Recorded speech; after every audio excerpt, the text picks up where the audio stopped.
Chapter 2, The Voice in the Air.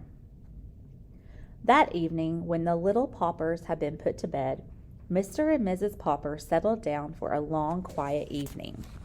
The neat living room at 432 Proudfoot Avenue was much like all the other living rooms in Stillwater, except that the walls were hung with pictures from the National Geographic magazine.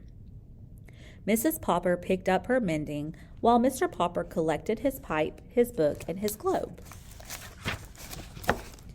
From time to time, Mrs. Popper sighed a little as she thought about the long winter ahead.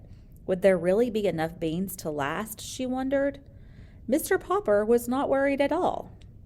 As he put on his spectacles, he was quite pleased at the prospect of a whole winter of reading travel books, with no work to interrupt him.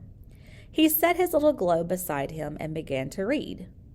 "What are you reading?" asked Mrs. Popper. "I am reading a book called Antarctic Adventures. It is very interesting. It tells all about the different people who have gone to the South Pole and what they have found there." "Don't you ever get tired of reading about the South Pole?" No, I don't. Of course, I would much rather go there than read about it, but reading is the next best thing." "I think it must be very boring down there," said Mrs. Popper. "It sounds very dull and cold with all that ice and snow." "Oh, no," answered Mr. Popper. "You wouldn't think it was dull if you had gone with me to see the movies of the Drake expedition at the Bijou last year." "Well, I didn't, and I don't think any of us will have any money for movies now," answered Mrs. Popper, a little sharply. She was not at all a disagreeable woman, but she sometimes got rather cross when she was worried about money. "If you had gone, my love," went on Mr. Popper, "you would have seen how beautiful the Antarctic is. But I think the nicest part of all is the penguins. No wonder all the men on that expedition had such a good time playing with them. They are the funniest birds in the world. They don't fly like other birds. They walk erect like little men. When they get tired of walking, they just lie down on their stomachs and slide. It would be very nice to have one for a pet." "Pets!" said Mrs. Popper. "First it's Bill wanting a dog, and then Janie begging for a kitten. Now you and penguins? But I won't have any pets around. They make too much dirt in the house, and I have enough work now trying to keep this place tidy. To say nothing of what it costs to feed a pet. Anyway, we have the bowl of goldfish." "Penguins are very intelligent," continued Mr. Popper. "Listen to this, Mama. It says here that when they want to catch some shrimps, they all crowd over to the edge of an ice bank. Only they don't just jump in, because a sea leopard might be waiting to eat the penguins. So they crowd and push until they manage to shove one penguin off to see if it's safe. I mean, if he doesn't get eaten up, the rest of them know it's safe for them all to jump in." "Dear me," said Mrs. Popper in a shocked tone. "They sound to me like pretty heathen birds." "It's a queer thing," said Mr. Popper, "that all the polar bears live at the North Pole and all the penguins at the South Pole. I should think the penguins would like the North Pole too, if they only knew how to get there." At 10 o'clock, Mrs. Popper yawned and laid down her mending.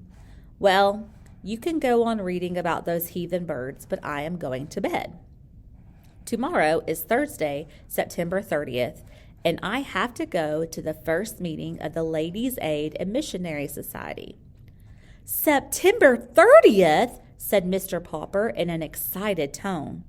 "You don't mean that tonight is Wednesday, September 29th?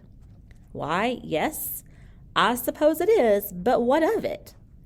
Mr. Popper put down his book of Antarctic Adventures and moved hastily to the radio. "What of it?" he repeated, pushing the switch.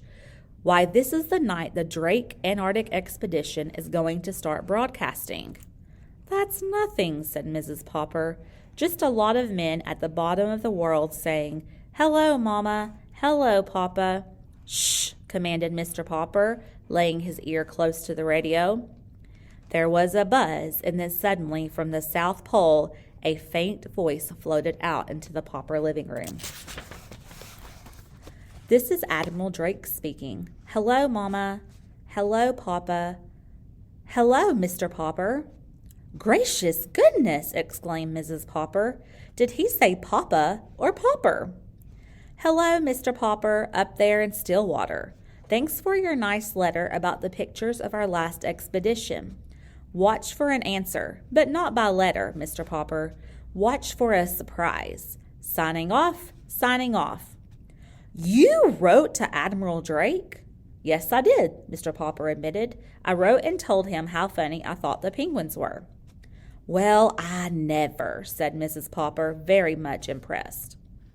Mr. Popper picked up his little globe and found the Antarctic. And to think he spoke to me all the way from there. And he even mentioned my name. Mama, what do you suppose he means by a surprise? I haven't any idea, answered Mrs. Popper, but I'm going to bed. I don't want to be late for the Ladies' Aid and Missionary Society meeting tomorrow.